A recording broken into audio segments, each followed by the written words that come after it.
Então, hoje a gente estava nas funções de Green, né? Na aula passada eu lembro que a gente fez um esforço para relacionar as funções. Eu não vou nem refazer as figurinhas, né? Que era a questão de mostrar que a função de Green, ela conecta a fonte, né? Ela dá uma resposta da fonte, gerando campo. Então a gente fez aquela representação pictórica de que a função, quer dizer, representação pictórica, uma representação gráfica de que a função de Green é realmente quem propaga a interação. Então a nossa ideia é que, então vamos continuar hoje a falar de propagadores, né?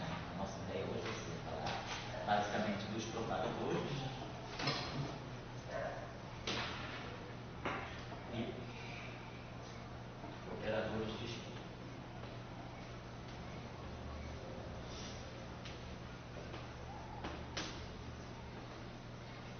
Nesse primeiro tempo, vamos ficar em cima dessa discussão. Então a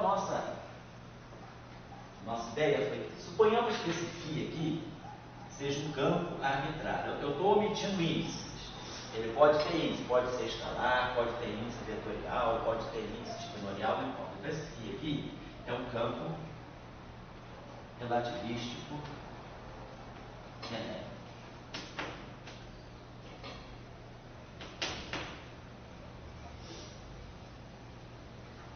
Então, pode ser o campo de massa, pode ser o campo de Dirac, não importa. Esse campo, vamos supor que ele satisfaça a uma equação. Essa aqui seria a equação do campo livre. Então, eu teria um operador diferencial, por exemplo, se for, pode ser um D'Alembertiano, pode ser um D'Alembertiano mais M2, pode ser, por exemplo, Remy, Affinity, ou seja, é um operador diferencial atuando no campo igual a zero. É a equação de campo livre ou é a equação de campo em presença de uma fonte. Então, posso ter a mesma equação e aí aqui uma fonte. Então, campo em presença de uma fonte.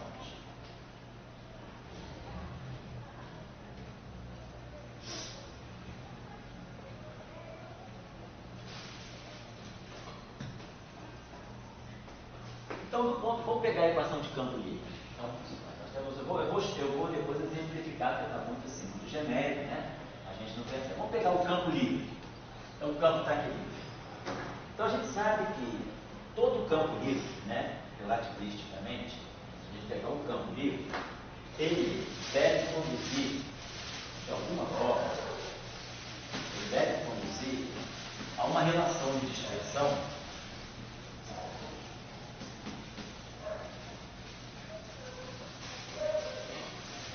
campo livre relativístico, né? Ele deve conduzir a uma relação de dispersão que vai expressar a relação entre a energia e o momento, né, da partícula que está associada a essa. Eu vou abandonar os M2, P2 igual a M2, M2 igual a E2 igual a P2, não esqueceu o C2, C. Vamos fazer C igual a 1, por enquanto. Então, ele deve dar essa relação de dispersão, ele deve dar a relação de dispersão relativística. Então, a gente vai sempre imaginar o seguinte, vai ter sempre um operador aqui, eu vou poder sempre aplicar essa equação, eu vou já exemplificar. Então, eu vou poder sempre, partindo dessa equação, mesmo que essa equação aqui não mostre a presença de uma relação de dispersão, não é óbvio. Por exemplo, se eu pegar a equação de Maxwell, dmi F mini igual a zero, não fica óbvio que eu tenho ali uma relação de dispersão para massa nula. E2 igual a P2, C3 igual a P2. Mas eu sempre posso buscar aqui, introduzir aqui, um certo operador diferencial P, por exemplo, um certo operador P, tal que P, atuando em O, atuando em φ, me dê uma relação que vai ser do tipo D'Alembertiano, ou D'Alembertiano mais L2 φ igual a zero. Por quê? Todo campo, no final de tudo, ele tem que estar expressando essa relação energia e momento. Ele vai descrever alguma partícula relativista livre. Então, toda partícula relativista livre vai satisfaz uma relação de expressão desse tipo. Então, deve sempre ter um operador, vamos ver qual é, um operador P, que atuando nesse operador que é a equação de onda, isso aqui é a equação de onda original. Então, esse operador atuando em O, ele deve produzir um D'Alembertiano mais M2. Então, a gente vê que o que é a função de Green, que é o inverso desse operador, nós tínhamos visto na aula passada. O que é a função de Green? É o objeto que envolve esse operador aqui, é o O menos 1. A gente aplica um O menos 1 aqui, um O menos 1 aqui. A gente viu na aula passada que o conceito de função de Green estava mais ou menos assim. Φ de x a gente integra sobre todo o espaço, um objeto aqui, que é o g de x menos y, j de y. Então, a função de Green, ela faz a conexão entre a fonte e o campo, o ponto de observação. Sendo que esse operador aqui, então, esse operador aqui, que é uma equação, é um operador diferencial em x, atuando em g de x menos y, ele dá o delta. Em 4 dimensões, agora conta pelo espaço de Minkowski 4-dimensional. Então, por agora, eu vou botar sempre delta 4. Depois a gente vai fazer um exemplo em 3 dimensões, aí vai ser um delta 3. Então, a função de Green é esse O menos 1 aqui. Então, esse G aqui faz o papel de O menos 1. Então, esse O menos 1, esse O menos 1 que a gente vai ter aqui, posso jogar para cá, eu posso escrever isso da seguinte maneira. Esse O menos 1, eu multiplico essa equação por O menos 1 aqui, por O menos 1 aqui. Isso aqui simplesmente é um D'Alembertiano no espaço dos momentos, isso é um K2 mais L2, então isso comum. Então, eu posso escrever essa relação desse modo. O menos 1 é 1 sobre D'Alembertiano mais N2 vezes esse operador P. Então, a gente está vendo o seguinte, a estrutura da função de Green, ela tem que ter sempre uma estrutura tipo polo. Se eu vou para o espaço dos momentos, isso aqui fica menos K2. Menos K2 mais N2. Então, eu vejo que eu tenho um polo aqui em K2 igual a N2. Isso aqui explode quando o quadrimomento ao quadrado for N2. E aqui eu tenho um resíduo. Esse operador aqui, ele está dando, vamos entender o que é esse operador, qual é o papel físico dele. Mas o que é esse operador? Esse operador aqui, ele está em cima de uma relação de dispersão.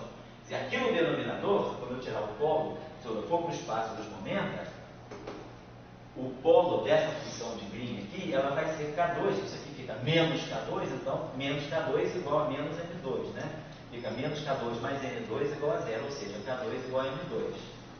Então, isso aqui é justamente essa relação de dispersão aqui. Isso se o P não tiver polos, Pode ter outros polos. Em geral, a gente está dizendo que o P não tem polo. Imaginando que o P não tem polo. Mas por algum motivo particular? Vamos ver já, por causa da álgebra de espinho, por causa do grupo de Lorentz. Então, a gente está associando toda a estrutura de polos a essa relação aqui. Então, os polos vêm desses zeros aqui. Está chamando P de propagador. Então, O menos 1 que é o propagador. P não. P não. P é um operador, vamos ver, que ele vai levar em conta o spin da partícula. Ele simplesmente leva em conta o spin, quer dizer, o polo está no K2 igual a N2. Então, a relação de massa, a massa da partícula, ela fica no polo do propagador, é o O menos 1, é a função de Green. E isso aqui é alguma coisa que vai dar informação sobre o spin, vamos ver já.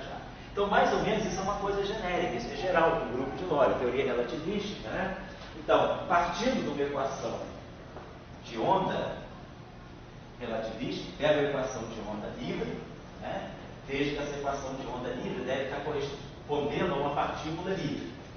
E aí, eu vejo que essa equação de onda, se ela descreve um campo que vai ter uma interpretação de partícula, essa partícula livre, ela tem que ter essa relação de dispersão. Então, eu vejo que tem sempre um operador P que, atuando em O, tem que dar isso aqui, para poder eu ter certeza que esse campo está sujeito a essa relação K2 igual. Essa não é a equação de movimento original, a equação de movimento original é essa.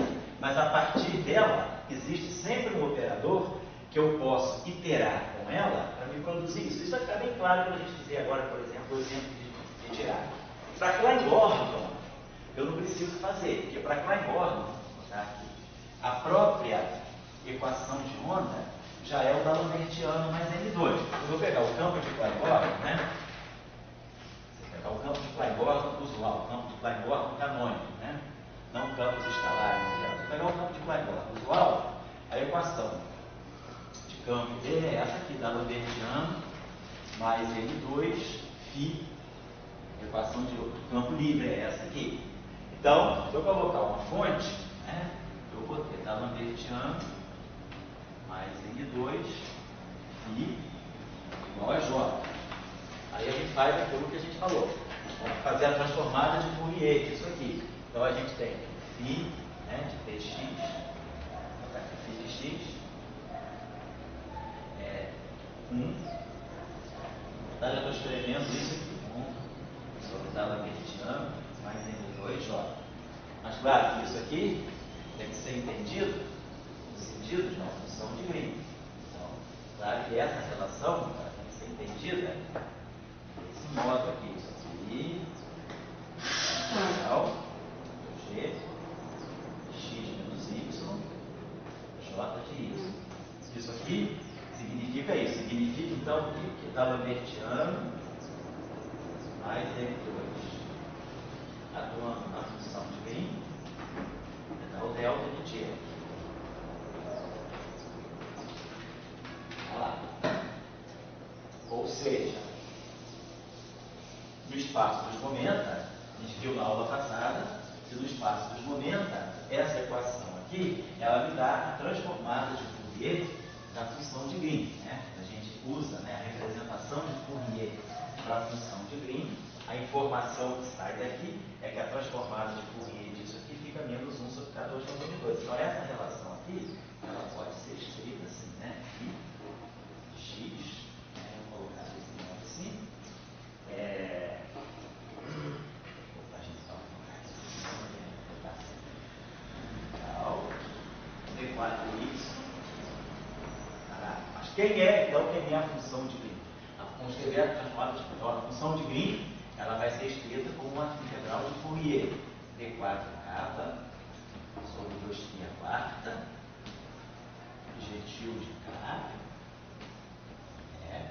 menos I, K, X menos Y. Isso aqui é o G de X menos Y. É a função de Green escrita como integral de Fourier, atuando no J de Y. Certo? Então, isso aí eu estou só usando. Agora, eu sei dessa equação aqui, nós vimos na aula passada, nós sabemos quem é o J, o G til de K. O G til de K é 1 sobre menos K2 mais N2. Então, daquela equação ali, a gente sabe que esse G til aqui é 1 sobre menos K2, né? Menos N2, e aqui o menos 1. Vou colocar assim. Então, isso é a minha função de Green. Então, estou integrando em K, então está aqui. Então, aqui, se nós quisermos, né, a gente pode até ver o seguinte, esse carinha que está aqui, né, esse integral, D4Y. Oi? Não é mais aonde? 1 sobre K2 menos? Não, menos. É o seguinte, quando você faz a transformada de Fourier aqui, aqui fica menos K2 mais N2. Ou menos. E o G til, igual a 1. Então eu troquei o sinal, certo? Então é 1 sobre menos K2 mais N2, que é menos 1 sobre K2 menos N2. Bom, perfeito, né? Opa. E aí, aqui, por exemplo, né, esse pedacinho que está aqui, se vocês quiserem, esse pedaço todo que está aqui, ó, integral D4Y, de E a I capa Y, J de Y, isso aqui não tem nada a ver, então essa integral pode passar por aqui, esse x está dando essa dependência, esse x aqui não tem nada a ver, então isso aqui tudo, tá? Esse J de Y, E I K Y, né? D4Y, mas isso aqui é justamente a transformada de Fourier do J, o J de X de K, né? Vocês vão lembrar do seguinte, ó, representação de Fourier era isso aqui, ó, J de Y, é integral, e D4 kappa sobre 2π quarta, J tilde de kappa a menos I kappa I. Isso é a representação de Fourier. Quem é a transformada de Fourier é o inverso disso aqui, é só tirar o J tilde de kappa. Se eu quiser tirar a transformada de Fourier em função da função original, é exatamente essa relação aqui, sem o fator 2π quarta e com o sinal mais. Então, essa relação que está aqui em cima, deixa eu apagar aqui, relembrando esse fato, ela pode ser escrita também, né? Considerando isso aqui, essa integral toda em y foi traduzida para cá, né? Então a gente tem aqui integral em D4 kappa sobre 2π quarta. Aí aqui nós vamos ter, tem esse menos aqui, então, menos 1 sobre K2 menos N2. Temos aqui o J tilde de kappa. E aqui nós temos o a menos caixinha, né? Certo? Legal? De fato, isso aqui, ó, nada mais é do que o meu φ tilde de kappa, que é a transformada de Fourier daquele campo, certo? Então tá legal, tá tudo ok. O que é importante, eu estou chamando a atenção aqui também. O que eu estou chamando a atenção aqui, ó, é a presença desse polo. Então, a função de Green, ela está trazendo a informação do polo que, na equação de campo, é um zero. Quer dizer, olhando a equação de campo, isso aqui é menos K2 mais N2, φ tilde kappa, igual a J tilde kappa. Vou passar essa expressão aqui para o espaço de momento. É exatamente isso aqui. É o menos K2 mais N2, atuando no φ dando J. Então, ou seja, o J é o 1 sobre K2 menos N2 φ. Essa relação que está aqui, isso que está aqui, é isso que está aqui. É a equação de onda livre vista no espaço dos momentos. E o que é zero no espaço dos momentos, quer dizer, isso aqui se anula para K2 igual a N2, corresponde ao polo da função de Green. Então, aquele resultado que nós tínhamos, vamos trabalhar um pouco mais dele daqui a pouco, que nós tínhamos mostrado que a função de Green, ou seja, o propagador de qualquer campo, ele vai ter sempre essa estrutura, e aqui um operador de spin, vamos ver por que é um operador de spin, que é o resíduo, né? Então, a estrutura de polo está aqui, e a estrutura de spin vai estar aqui, como nós vamos ver. No caso de Klein-Orton, essa estrutura de spin, quer dizer, a função de Green é isso aqui. Isso aqui é o meu G, vou apagar isso aqui, o meu O a menos 1. Então, agora apagando isso aqui, porque isso aqui é o campo. Então, isso aqui é o meu G. Deixa eu apagar de novo isso aqui. Essa manipulação aqui já foi trabalhada, deixa eu apagar de novo isso. Então, isso que está aqui, ó, nós colocamos aí. Isso que está aqui, é o nosso G.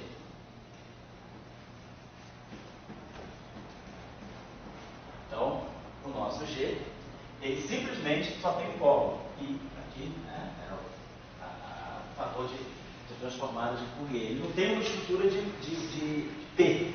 Tá? O operador P dele não tem, é a identidade. Porque esse campo é sem spin, ele não tem índice nenhum. Mas vamos pegar agora um caso menos trivial. Vamos pegar o caso do spin meio, vamos pegar o caso de Dirac. A gente refazer, então, isso é o Klein-Orton canônico. Vamos pegar aqui o Dirac. Então, se eu pegar o campo do Dirac,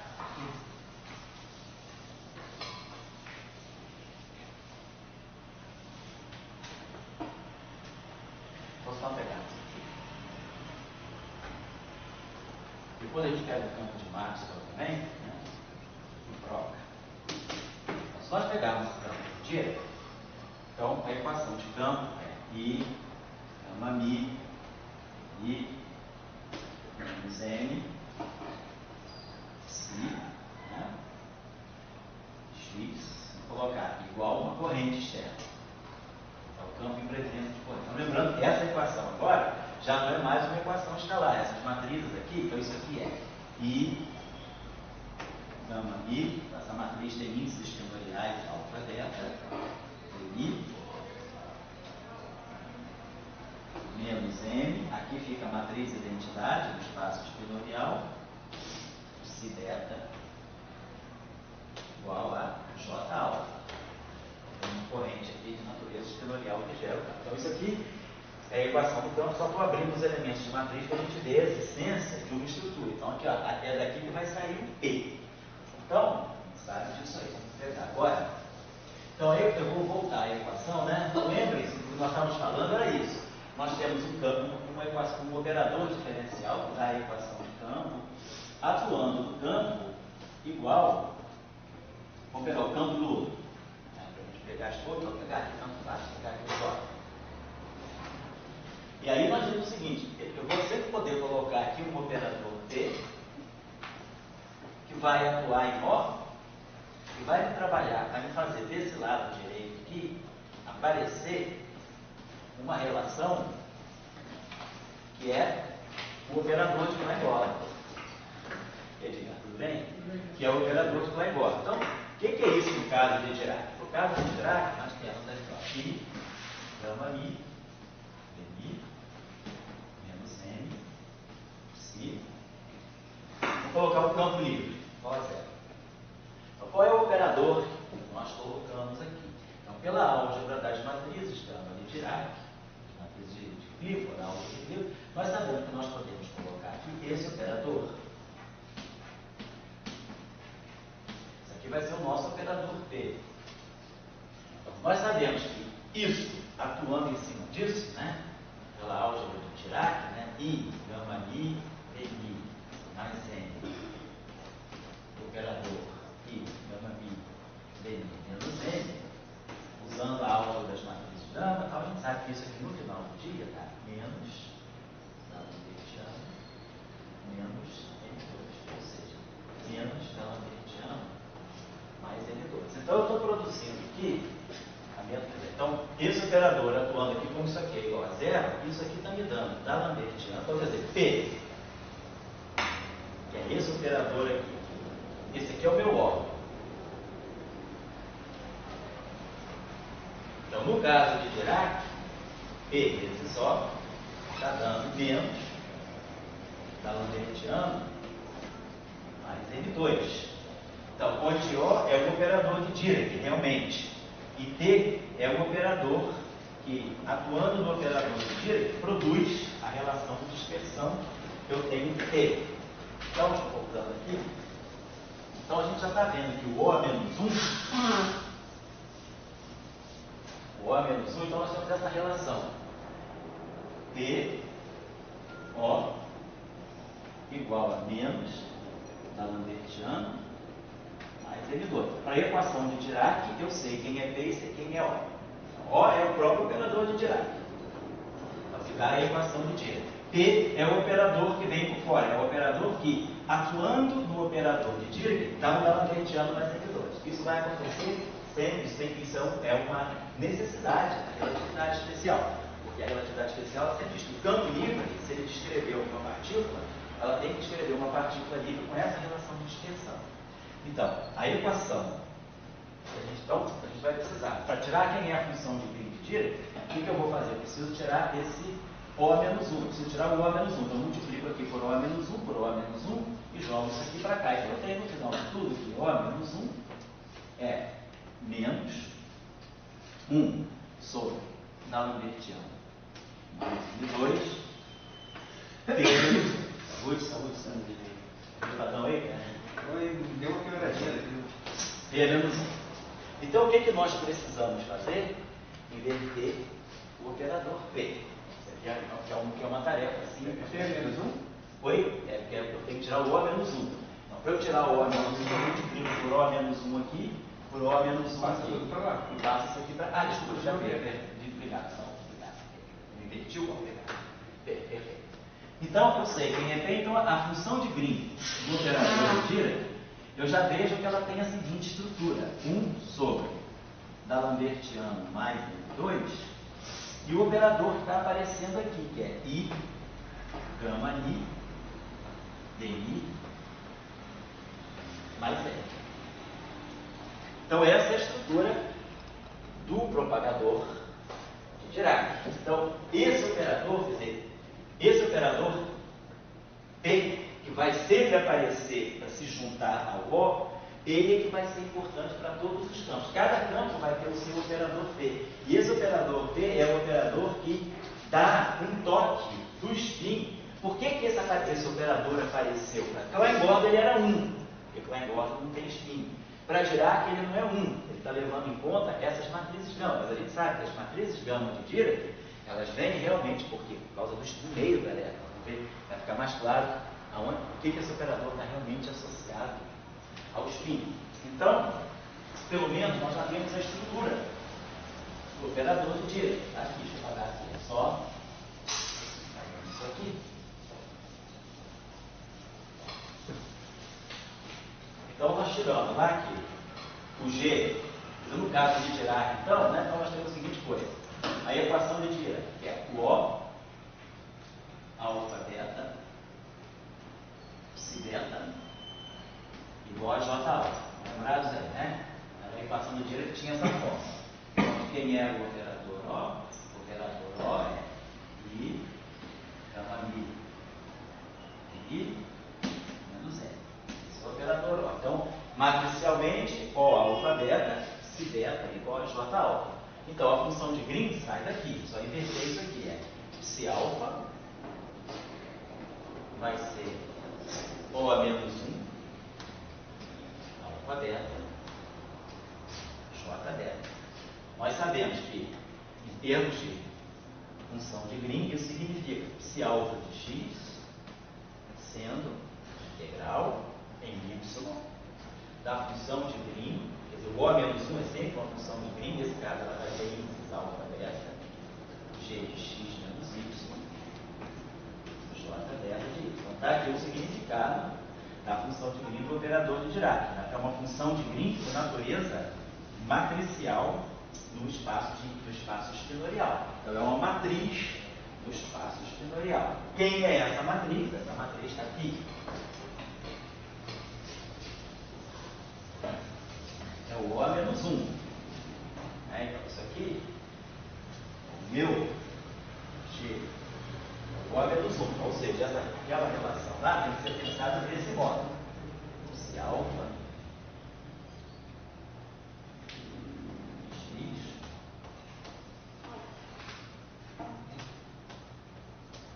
então vai ficar aqui esse objeto aqui.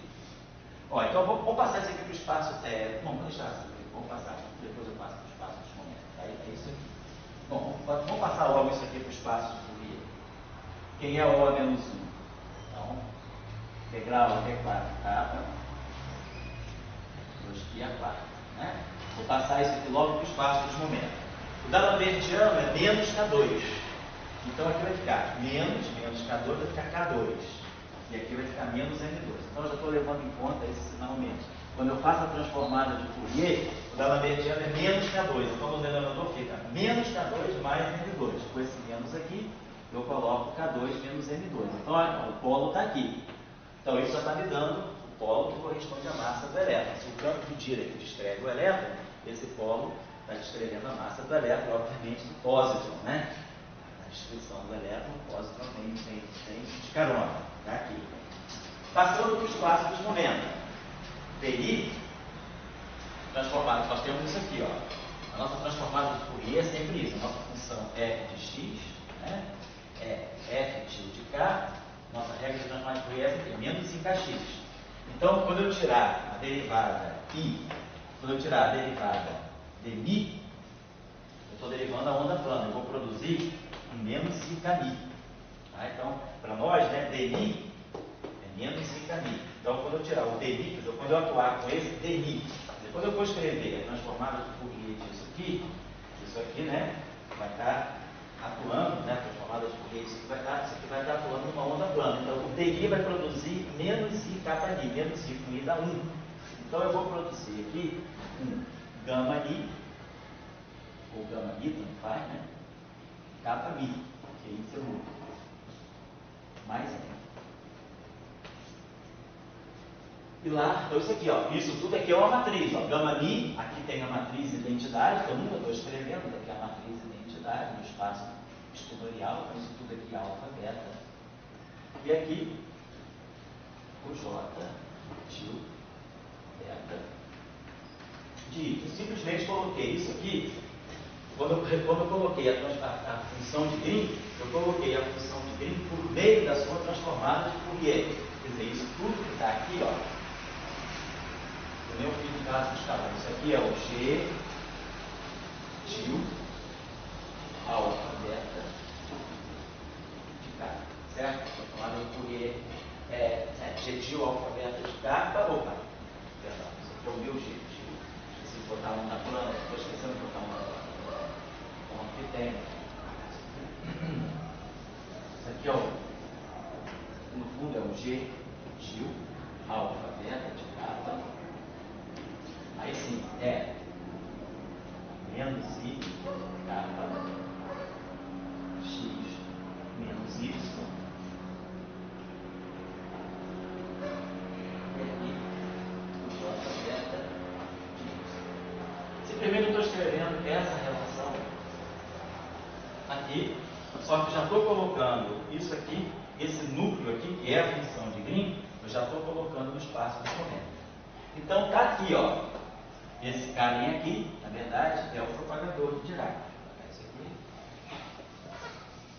Então a gente vai chamar o propagador de Dirac, é esse cara aqui, que está fazendo a interpolação entre a fonte e o campo. Então o propagador do campo de Dirac, vamos colocar assim, né? Vamos colocar assim, G.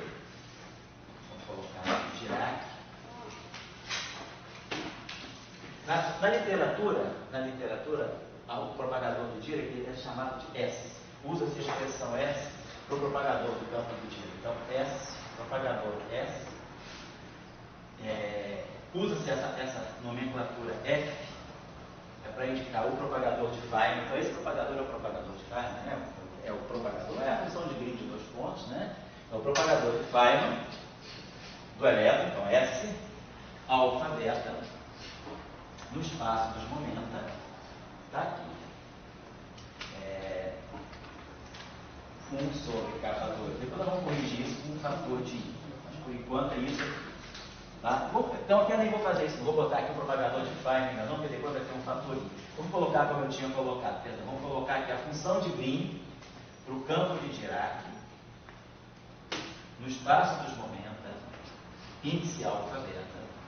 É 1 sobre K2 menos N2 e aqui gama mi, kappa mi, mais. Vou omitir a matriz de identidade. Isso aqui tem, então isso aqui vamos botar aqui alfabeto. Está implícito que aqui eu tenho a matriz de identidade. Então ele já é agora, então isso aí, a menos de um fator que nós vamos ver depois, seria o propagador do campo do elétron na formulação da eletrodinâmica. O que é importante, então, é que aqui eu vejo o polo. Então esse polo está me dando a relação entre energia e momento. Certo? E esse objeto aqui, o que é esse objeto aqui?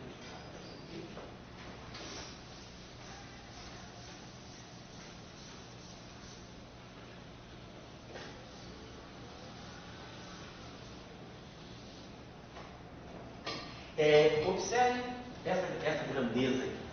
Então, se a gente conhece a álgebra das matrizes de gama, né? Gama mi, kappa mi. Para quem ainda está fazendo, quem não fez o curso de equação de Dirac ainda, mas que está fazendo o nosso curso de QED, de eletrodinâmica, né? Nós quando vamos ver a equação de Dirac, nós vamos trabalhar em detalhes, né? As matrizes gama, né? Que elas aparecem, quais são as propriedades delas. Então essas propriedades que eu estou usando agora por aqui, elas vão ser vistas no outro curso, mas eu estou supondo que nesse curso a gente quebrou o pré-requisito, né? Então a gente está supondo que esse curso aqui é um curso sem pré-requisitos, tá? Então as pessoas nasceram sabendo. Então vamos botar aqui, estou brincando, você viu aqui o episódio do Big Bang Theory, né? Quando vocês viram, no dia que o Leonard teve o bom senso de chamar o Sheldon para fazer a aula inaugural para os meninos que estavam entrando no mestrado. Eu acho que a maioria de vocês não tem capacidade para ouvir isso. Quando ele chegou, quando eu tinha 6 anos, né? Então eles falaram que tem um lance muito engraçado que ele falou também, né? Que se alguém disse para vocês que vocês têm talento para física, essa pessoa fez uma perversidade muito grande. Então, eu queria dizer o seguinte: as pessoas nascem sabendo, né? Então, vocês estão muito atrasados para trás do mestrado. Foi essa a mensagem que o Sheldon deu lá, né? E aí, além de todo o experimento do Leonardo, para teórico, né? Para teórico, para experimental, não queria fazer. Bom, se vocês. Se vocês quiserem acabar os dias de vocês fazendo vulcão de papel celofane e fazendo lava de mingau de maisena, esse é o destino de quem não entende essas coisas. Vai terminar seus dias dando aula de erupção vulcânica, construindo vulcão de papel machê e fazendo lava de mingau de maisena. Ele malha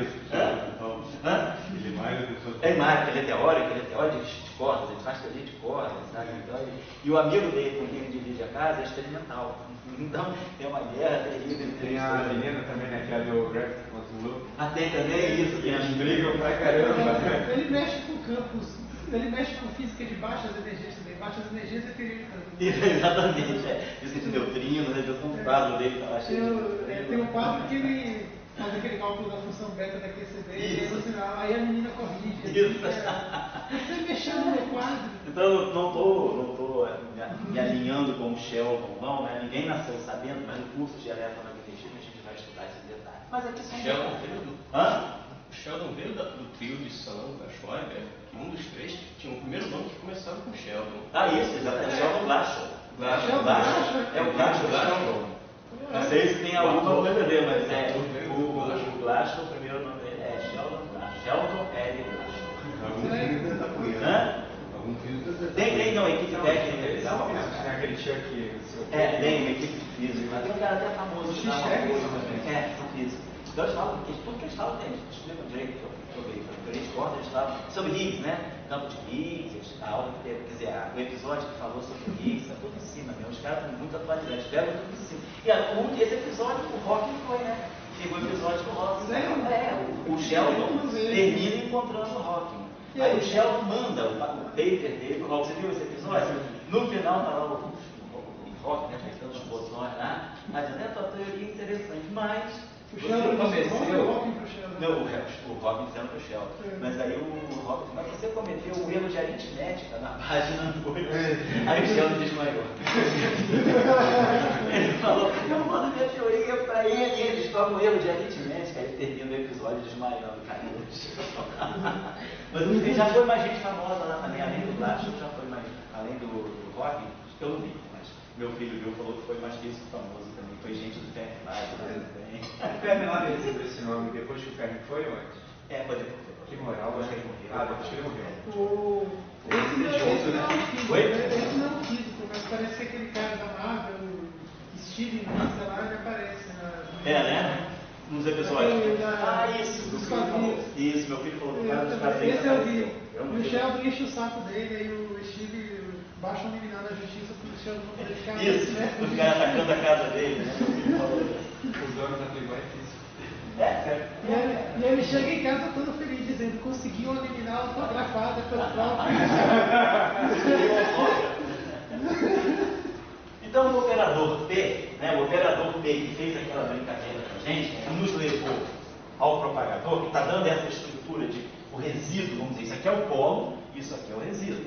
Ele está dando a estrutura de resíduo do propagador, é aquele operador. No espaço dos momentos, ele ficou assim, ó, I, gama I, DI mais N. Quer dizer, do espaço de configurações. No espaço dos momentos, isso aqui é menos I, kappa Mi, então isso aqui ficou no espaço dos momentos, gama Mi, kappa Mi, mais N. Então, esse operador aqui é o operador P que produz o D'Alembertiano mais N2 a partir do operador de Dirac. Então, só para lembrar aqui para vocês, que esse operador P é o operador que, atuando no termo de Dirac, produz aqui o D'Alembertiano mais N2. É esse operador. Então, é ele que dá a estrutura. Quando eu tiro a função de Green, a função de Green é o propagador do campo de Dirac, ele está dando essa estrutura aqui. Agora, qual é uma propriedade interessante desse operador aqui? Se nós pegarmos esse operador, né,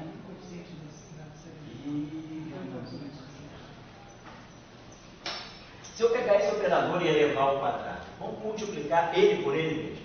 Eu vou ter gama mi, kappa mi, mais n, que multiplica. Agora, vou multiplicar por um outro termo, então tem que saturar os índices com índice diferente, não dá problema. Tá, vou fazer o quadrado desse operador. Então, o primeiro termo vai ser as matrizes, então isso aqui são números, são componentes de vetores, então isso aqui passa pela matriz gama. Então fica assim, ó, gama mi, cami, cami. Aí vai ter esse termo aqui, n vezes isso e n vezes isso. Vai dar duas vezes n, gama mi, kappa mi. E mais n2. N2 vezes a identidade. Tá, esse termo aqui é a mesma coisa, porque esse índice é saturado, então isso vezes isso, então isso vezes isso. Tá legal. Agora, lembrando que isso aqui é simétrico. Se eu trocar kappa mi com kappa mi com mi, não tem problema. Isso aqui é uma estrutura simétrica de mi. Então eu posso pegar aqui só a combinação simétrica. Quer dizer, isso aqui me habilita a substituir esse produto por um meio de gama mi, mais gama mi. Por quê? Porque se isso aqui é simétrico, só a componente simétrica desse produto vai sobrar no final do dia. Mas isso aqui, pela álgebra de Clifford, isso aqui é nada mais, nada menos do que duas vezes a métrica eta mi vezes a matriz identidade. Isso aqui é justamente a álgebra de Clifford das matrizes gama. O anticomputador de gama mi com gama ni dá duas vezes a métrica de Minkowski vezes a matriz identidade. Então aqui eu produzo um fator 2, que cancela esse 2, e produzo um eta mi vezes a identidade. Então no final do dia, esse termo todo aqui, ele vai produzir Kmi vezes eta de mi, que é um K2. Então, esse termo todo aqui, ele pode ser trabalhado para virar um K2. Ele virou um K2 vezes a identidade, que eu estou escrevendo aqui. Agora, K2, pela equação de campo, a equação de Dirac me diz o quê? Que o momento do campo de Dirac ao quadrado tem que ser igual a M2. Olha o polo aqui, ó. A equação de Dirac, lembra quando a gente fez isso? Ó? P atuando em O, atuando em Psi, é igual a zero. Mas isso aqui é dado Hamiltoniano mais N2, Psi igual a zero. Então, para o campo de Dirac, K2 tem que ser igual a M2. Isso aqui me dá menos K2 igual a M2, é o polo. Então, esse momento aqui, que é o momento carregado pelo campo de Dirac, ele está sujeito a essa condição. K2 é igual a M2, porque isso aqui, na verdade, eu estou fazendo isso aqui. Eu estou pegando esse operador, mas esse operador é um resíduo desse polo. Tem essa condição. K2 é igual a M2. Eu estou estudando esse operador aqui na situação em que K2 é igual a M2. Esse K não é qualquer. Esse K2 aqui, ele está associado ao fato de que eu estou descrevendo uma partícula de Dirac. Portanto, o momento dela tem que dar ao quadrado, tem que dar a massa do elétron ao quadrado. Então, K2 é igual a M2. Então, esse termo aqui ainda vira M2. Então, ó, isso aqui sai, ficando um fator 2 aqui. Então, esse operador, ele está dando, olha só, a gente pode fatorar aqui o 2M, ele está dando gama mi, kappa mi, mais M. Então, esse operador tem uma propriedade interessante. A menos do fator 2M, o quadrado dele é ele mesmo. O que acontece quando um operador tem um quadrado igual a ele mesmo? O quadrado de um operador sendo igual a ele mesmo, ele é um operador idempotente. Portanto, ele deve ser uma projeção. Então, o que a gente pode fazer aqui é o seguinte. Pois não? Desculpa, mas por que eu estou olhando na vizinha? É no polo? Estou olhando no polo porque esse operador, eu quero estudar o significado desse operador dentro da validade da equação de Dirac. Eu tenho o K, que é carregado, quando eu faço a transformada de Fourier dessa equação aqui, ela está me dando menos K2, mais M2, psi tilde K igual a zero. Então, como eu não quero que isso aqui seja zero, quem tem que ser zero é isso. Então, eu estou pegando o meu campo de Dirac na região onde o K2 é igual a M2, porque se o K2 for diferente de M2, quem vai ser zero é o psi. Mas eu quero o campo não trivial, então quem tem que ser zero é o K2. Legal. K2 mais M2. É funcionante você, digamos, estamos estudando uma partícula, e a partícula tem que ter a massa descrita pela equação de Einstein. Derivação pela relação relativista de energia e movimento. Isso. O que eu estou querendo é isso. Eu quero sempre que essa partícula esteja sujeita à condição cinemática, a relação cinemática entre energia e movimento. Certo? É isso mesmo. Então vamos pensar aqui uma coisa. Olha só, aqui eu estou obtendo esse fator 2m. Se eu tivesse pegado esse operador assim, ó, gama mi, kappa mi, mais m sobre 2m. Tivesse multiplicado ele por gama mi, kappa mi, mais m sobre 2m. Isso aqui, esse produto aqui estaria me dando 2m, gama mi, kappa mi, mais m sobre 4m2. Em vista desse resultado aqui, se eu dividisse esse operador por 2m, pegasse o quadrado desse, ó, isso vezes isso, dá 1 sobre 4m2 e esse produto aqui dá 2m. Então, esse 2m aqui cancela com esse 4, dá um 2m aqui. Então, se a gente dividir esse operador dividido por 2m, ele é exatamente um operador de projeção. Ele, se não é um operador de projeção, porque o quadrado dele não é ele, difere desse fator. Mas se eu normalizar esse operador com esse fator, ó, esse operador aqui, ele é um operador de projeção. Estou dizendo o seguinte: gama mi, kappa mi, mais m, sobre 2m. Se eu elevo ao quadrado, ele é igual a ele mesmo.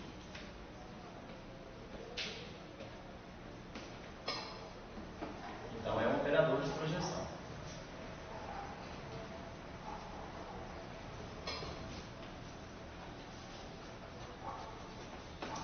Bom, um operador de projeção projeta o quê?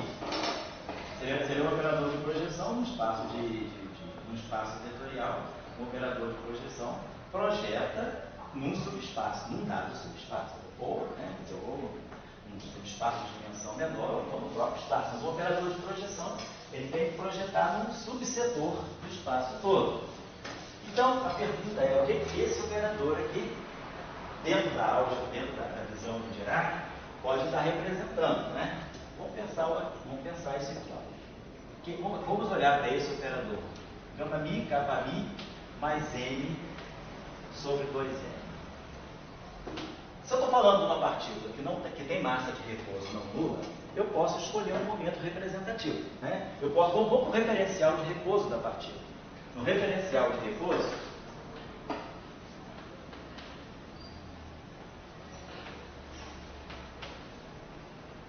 eu posso escolher kappa mi, se a partícula tem massa de repouso m, no referencial de repouso dela, ela não tem momento. Ela só tem energia de repouso, que é a massa. Como referencial de repouso dela, K2 igual a M2. Então, no referencial de repouso, esse operador fica gama 0 vezes M, que é o kappa 0, mais M sobre 2M. Os M se cancelam, então isso aqui fica gama 0 mais a identidade sobre 2. Certo? Agora, se eu vou, quem são as matrizes de Dirac? Quem é a matriz gama 0? Então, se eu vou lá, olha, quem é a matriz gama 0 na equação de Dirac, nós sabemos que a matriz, então, isso aqui vai ser um meio da matriz gama 0, que é identidade, quer dizer, que é a identidade 2 por 2, 0, 0, menos 1. Então, isso aqui é a representação, é a matriz quadridimensional gama 0 de Dirac. Ela tem a matriz identidade 2 por 2 aqui, menos a identidade 2 por 2 na diagonal. Ela tem duas submatrizes 2 por 2. E aqui eu estou somando com a identidade 4 por 4. Isso aqui é a matriz identidade, né? 4 por 4. Então, é claro, esse setor aqui desaparece e aqui dá um fator 2, que vai cancelar com eles. Então, esse operador, essa matriz gama 0 mais 1 sobre 2, na representação do Dirac, eu só estou dando esse textozinho para vocês perceberem o significado desse operador que aparece no resíduo do propagador. A gente vai ver sempre que o resíduo de um propagador, ele tem a estrutura, ele projeta num setor de spin do campo, né? Então, quando eu fizer esse cálculo aqui, isso aqui então vai dar para nós simplesmente isso. A identidade 2 por 2, Faltou 0, meio, né? 0, 0. Oi? Meio. O 2 cancela, porque aqui vem o 1 daqui, ó. Aqui tem 1, 0, 0, 1. Então vai ficar 2 vezes 1. Então esse 2 cancela. Tá? Então fica 1, 0, 0, 1. Então o que esse operador faz? Se eu pegar esse operador aqui, atuar no espinor, psi1, psi2, psi3, psi4, ele vai projetar esse espinor, só vai pegar essas duas componentes. Ele vai matar isso aqui, ele daria isso aqui, ó. Psi1, psi2, 0, 0. Então esse projetor, ele pega o espinor, projeta, ele só segrega as duas componentes de cima. Se eu pegasse o gama 0 menos 1, ele pegaria as duas componentes de baixo. Então, o que a gente sabe lá da equação de Dirac, que aí vocês podem também pensar, nada me impede de, no referencial de repouso, pegar menos n aqui. Isso aqui continua como referencial de repouso. Porque a massa, não estou dizendo que a massa do elétron é negativa. Na equação de Dirac, a massa não significa o valor, né? A massa na equação de Dirac pode ser negativa. O que não pode ser negativo é o N2. A equação de Dirac, se vocês lembrarem de lá, ela é linear. Então ela tem gama mi, dmi, menos n, psi igual a 0. Isso aqui é a equação de Dirac no espaço dos momentos. Então esse m pode ser mais n ou menos n. O que é importante daqui é que o P2 é igual a N2. O que é importante para a equação de Dirac é o quadrado desse objeto. Então a equação de Dirac, o parâmetro de massa que aparece na equação de Dirac, ele pode ser positivo ou negativo, não importa. O que é importante é o N2 ser positivo. Então, eu poderia também ter escolhido o referencial de repouso colocando aqui um menos n. Então, se eu colocasse menos n aqui, apareceria menos n aqui. E aí aqui não ia aparecer gama mais 1, ia aparecer menos gama mais 1. E aí esse cara ia morrer e esse cara ia sobrar. Então eu ia ter uma matriz com 0, 0, 0, menos 1, que ia projetar a parte de baixo. Então o que nós estamos entendendo é que esse operador, gama 0, mais ou menos a identidade, sobre 2, ele projeta ou no setor de cima ou no setor de baixo. Então esse operador aqui tem um sentido de projeção. Ele projeta as duas componentes superiores na equação de Dirac, elas representam as soluções de energia positiva no referencial de repouso. E as duas componentes de baixo, as soluções de energia negativa no referencial de repouso. Então, esse operador é um operador que está projetando elétron com spin-up ou elétron com spin-down no referencial de repouso, pósitron com spin-up ou pósitron com spin-down no referencial de repouso. Então, isso aí vai ficar mais claro quando nós estudarmos a equação de Dirac. Eu estou só passando rapidamente, mas para lembrar para vocês, então, que esse operador P aqui, ele tem um sentido, quer dizer, ele é um operador de projeção que projeta, ele dá a estrutura de spin-up ou de spin-down para o elétron ou para o pósitron. Então, é o papel desse operador que aparece no propagador do campo de Dirac, no propagador do elétron e no propagador do pósitron na depois. Então, esse foi o segundo exemplo que nós vimos. A partir da equação de Dirac, para nós o propagador, a função de linha é isso aqui, é o O menos 1. Então, para eu tirar esse O menos 1, eu sempre sei que eu vou ter aqui, eu vou precisar de um operador P que atuando em O, a estrutura vai ser sempre essa no fundo, né? O O menos 1 é esse operador P vezes esse talamento de aumento. Isso aqui vai ser o O menos 1.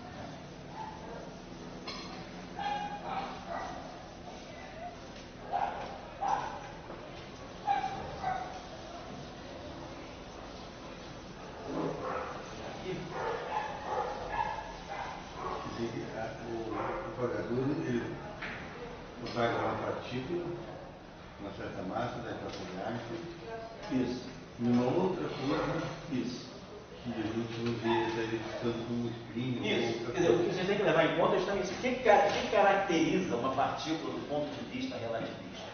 A massa e o espinho. Então, o propagador, ele tem esses dois ingredientes. O polo, ele está dando conta da massa. Ele vai estipular a relação entre energia e momento. E o resíduo do propagador, ele vai te dar a estrutura do destino do campo. Ele vai levar em conta o destino do campo, ou seja, o destino da partícula. Então, mais ou menos, né, dessa relação aqui,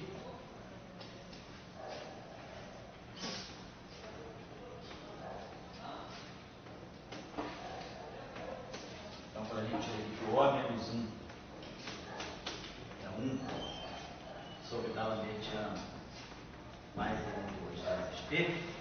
Então, isso é o propagador genérico, para qualquer caso. Então, aqui eu tenho um resíduo, um polo.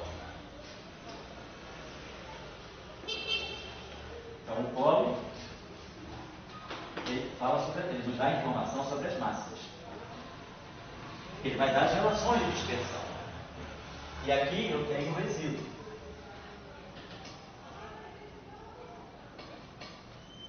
O resíduo é uma matriz, na verdade é uma matriz, isso aqui não necessariamente é um número, né? É uma matriz de resíduo. No caso do Dirac, isso aqui é uma matriz, né? Era gama mi, kappa mi, mais a identidade índice alfa beta. Então, essa matriz de resíduos aqui, essa matriz de resíduos,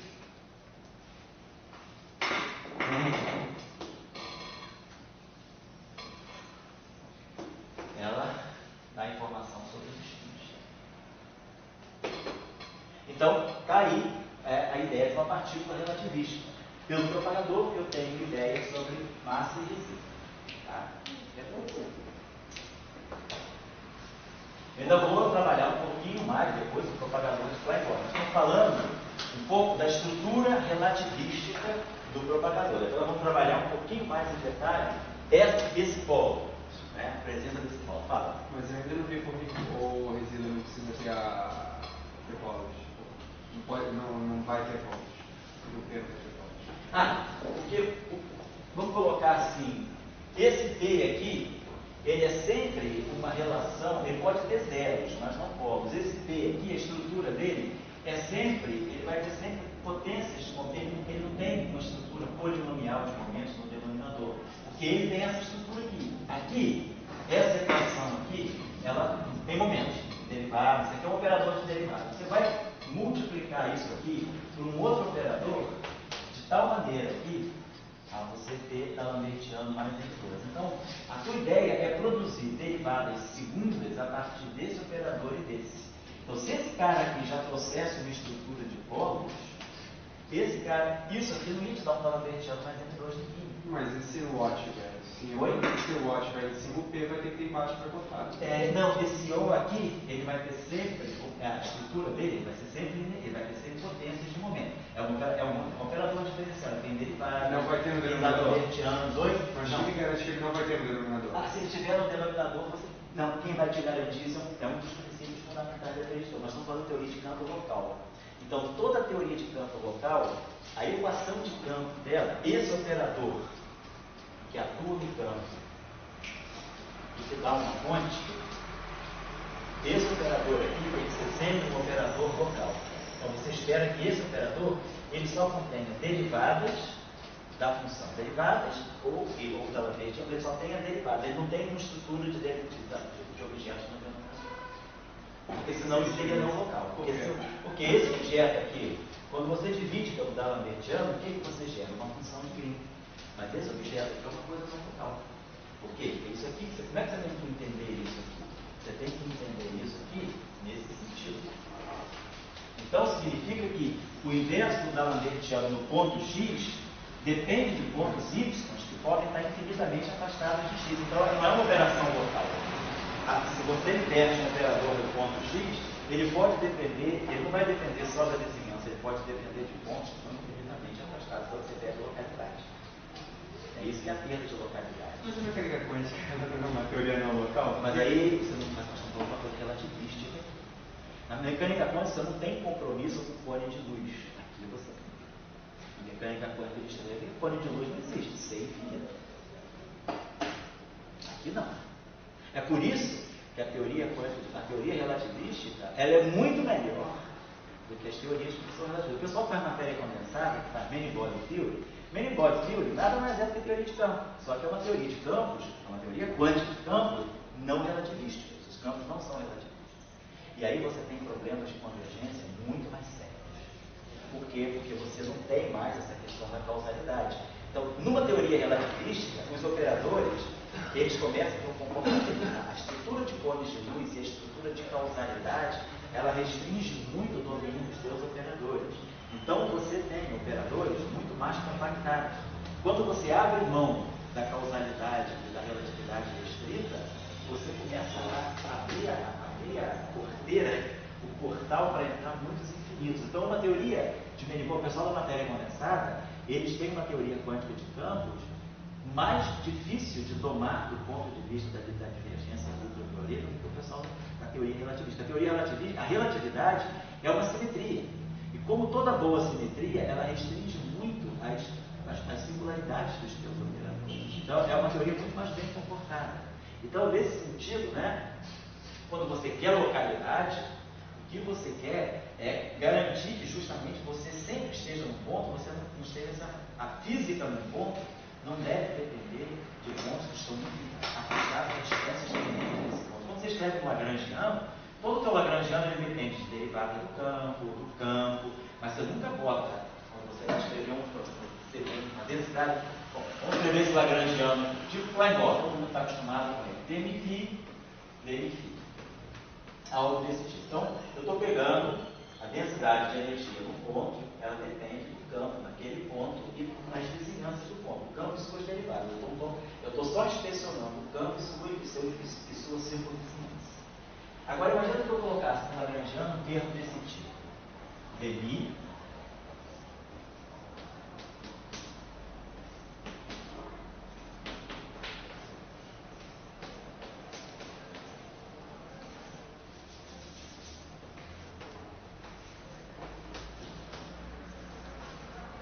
se eu introduzisse esse termo no lagrangiano. Está lá, um escalar de Lorentz, beleza. Só que esse lagrangiano, ele está dependendo dessa função. É uma escala de Lorentz porque é uma derivada total, né? Oi? É uma escala de Lorentz porque é uma derivada total. Não, porque o dmi, não, essa derivada está atuando só aqui. É porque dmi está casado com dmi, isso é um escalar de Lorentz, não tem quebra de simetria de Lorentz. Isso aí é variante de Lorentz. Tu deixa lá, dmi, então não tem como. Isso aí, se você fizer uma transformação de Lorentz, o lambda que tem aqui vai cancelar com o lambda que tem menos não sei o que, é variante de Lorentz.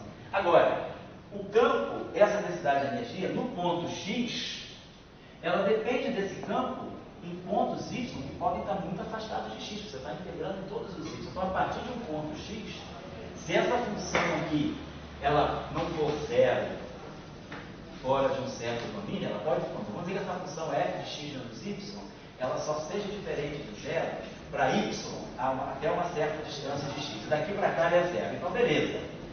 O campo no ponto x não vai depender desses pontos que estão aqui. Mas se essa função aqui tiver um domínio muito amplo, quando eu for computar esse termo aqui, eu vou poder pegar no ponto x, eu vou ter contribuições advindas de campo que estão muito longe de x, que estão lá embaixo, estão em pontos y afastados de x. Então eu estou perdendo a localidade. Isso aí é uma construção totalmente não local. Quer dizer, a física num ponto está dependendo da influência de pontos que estão muito longe dele. Aqui não.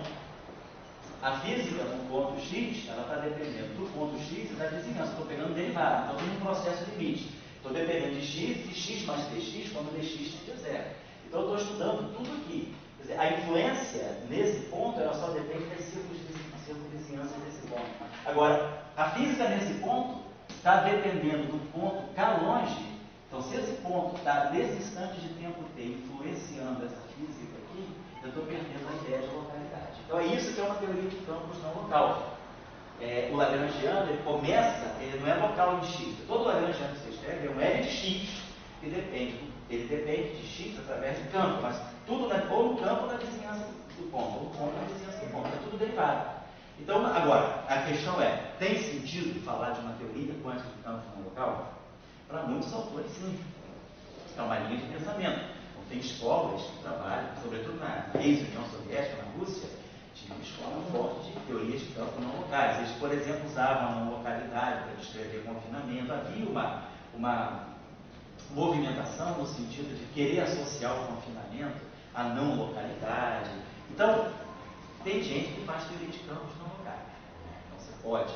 Vai ter um monte de problema. Mas tem muitos problemas. A questão da renormalização é muito mais complicada. Você perde, vamos dizer assim, a sistemática de renormalizar. Mas então, isso é um problema fundamental. Não, é um problema fundamental. É um problema de diferença. É um problema de você manipular operadores. Dar sentido calculacional a operadores que se tornam infinitos. Você ganha como manipular infinitos. Porque na teoria quântica de campo você tem infinitos. Mas a teoria de renormalização nos ensina a manipular infinitos com segurança. Eu sei quando eu pego som, eu subtraio dois infinitos, isso pode ser zero, pode ser infinito, pode ser finito, mas eu sei, se dá finito, eu sei porque dá finito. Se infinito menos infinito é infinito, eu sei porque que é. A teoria da renormalização, ela te ajuda a dar uma precisão às subtrações e às divisões de infinito por infinito. Você aprende a manipular com infinitos. Numa teoria local, você cria um procedimento que é a renormalização, mas numa teoria não local, isso é muito mais ambíguo. Então, extrair números confiáveis de uma teoria não local é uma estratégia muito mais complicada. Então, a gente aqui está trabalhando com teorias de campo que são locais. Mas isso é uma dificuldade de operar com a teoria, né? Não é uma dificuldade. não é a natureza, é um problema nosso. É um problema da natureza. Problema nosso. Agora, você quer criar uma descrição matemática para você poder tirar números Mas tem alguma coisa que, por exemplo, a teoria de campo Fica ao lado de outra, não? Oi? Você está numa onda, você vai de um ponto para o outro, para o outro, para o outro. Por isso que é local. Né? Você vai. Princípio de Huygens. Você vai frentes de onda, vão influenciando outras frentes de onda até você chegar com a perturbação novamente. Agora, como você está colocando? O fato de nós não sabermos dar um significado matemático muito concreto para esses operadores de uma teoria não local, não significa que essa seja uma visão errada da natureza. Então, no limite não relativístico, a teoria quântica de campo não cai na mecânica quântica, porque a mecânica quântica é essencialmente não local. No limite não relativista, quando você ganha a teoria quântica de campos não relativista, que é na física da matéria condensada que se chama de manifold theory, você tem aí a mecânica quântica. Ali você não tem relatividade, ali você não tem mais essa questão. Então, na teoria de campos não relativista, você abre mão dos cones de luz. Tem um problema que eu acho legal, que agora não sei se não faz sentido, mas se discutir numa outra hora, certamente, mas digamos, a questão é essa, que você está colocando, é verdade, a mecânica quântica não relativista e a teoria quântica de campos não relativista, elas têm fronteiras, porque ambas têm o mesmo problema. Mas e se eu, por exemplo, olhar um sistema relativístico e ver que ele está emaranhado? Eu sempre vejo emaranhamento em sistemas não relativísticos, mas e se eu olhar no sistema relativístico e constatar o emaranhamento? Como é que vai ser? É uma coisa totalmente não local? Eu acho que você está aqui para responder isso, né? Você não vai fazer um doutorado para pensar nisso? Porque eu entendi. Quando você saiu do FRJ e veio para cá, você ia querer atacar essa questão. O mestre Luiz lá já tem uma visão. Você já discutiu isso lá? Não, ainda não. Pois é, essa questão. O que é o emaranhamento? Numa teoria quântica de campo relativista. O que é o emaranhamento na QCD? Será que você pode associar confinamento do quarto a emaranhamento? O que é o emaranhamento na teoria relativista? Será que o emaranhamento realmente só é possível numa teoria onde você abriu mão da estrutura de causalidade de cor de luz ou não? Eu acho que é por isso que você está aqui. Mas você não piora a causalidade quando, Pois é. quando tem medidas de estados emaranhados? Não pois é. Você viola, então pois Só é. que você é mó brigaria. Cara, você briga, eu te digo, eu nessa briga, eu realmente, se eu tivesse, eu não sei nem tomar partido, não. Sou tão ignorante que eu não sei nem de que lado ficar. Qual é a diferença entre emaranhamento e conexão? Correlação, depois você pergunta ele, sabe a diferença entre emaranhamento e correlação. Exato. O que é você ter correlação quântica e o que você ter emaranhamento quântico? Boa pergunta para o teu seminário. Então vamos lá. Só vou dar um intervalinho daqui a pouco, só para a gente não perder o fio da meada. Então nós falamos do campo de Dirac. Vamos falar agora do campo de Max ou do campo de Prokofiev. Vou pegar um caso agora. Então nós pegamos o campo φ, no caso escalar, lá em Gordon. Beleza. Pegamos o campo φ, no caso Dirac.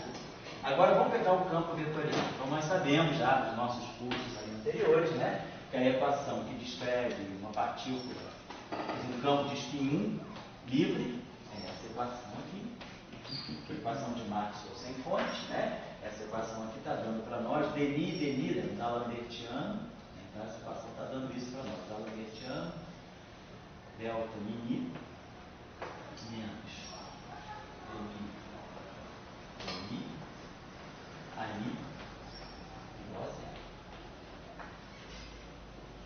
Então, está aqui, essa equação, esse aqui é o meu operador, ó. Eu tenho um operador agora, forma I. Então eu tenho O, I, ali, rosa. Dos nossos cursos anteriores, mais pré-requisitos que a gente quer, por acaso, nesse curso a gente está um pouquinho atrás do curso de eletromagnetismo. Lá no curso de eletromagnetismo, nós sabemos que esse operador O aqui, ele está exatamente na forma do nosso operador transverso, do nosso θ mini. Vamos lembrar lá que nós estudamos θ mini, ômega mini. Os dois operadores de projeção nos spins relativistas. Nós vamos saber que θ ao quadrado é θ, ômega ao quadrado é ômega, θ vezes ômega é igual a ômega vezes θ, que é zero. E sabemos que θ